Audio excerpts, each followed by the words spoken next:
Thank you, Chair Cantwell and Chairwoman Johnson and my colleagues for calling this conference so that we can resolve the differences between the House's Competes Act and the Senate's USICA.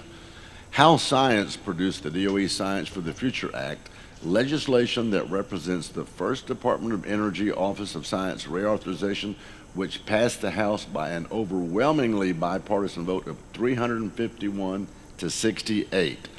Unfortunately, this good legislation was crammed alongside billions of dollars in partisan spending on controversial international climate slush funds, anti-competitive pro-union mandates, and skewed trade provisions, just to name a few. If Democrats were serious about addressing climate change, this conference must pare back the partisan provision from the Competes Act and focus on the bipartisan energy legislation that was carefully negotiated between Republicans and Democrats. Let's focus on investing in the innovative technologies that are actually going to reduce our emissions.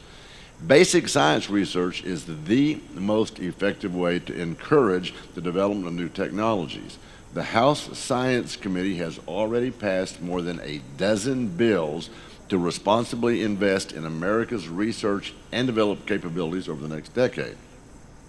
Prioritizing investment in American innovation to develop the next generation of clean energy, produce and export clean and affordable technology will ensure the United States remains the global leader in energy. That's how we compete and how we win.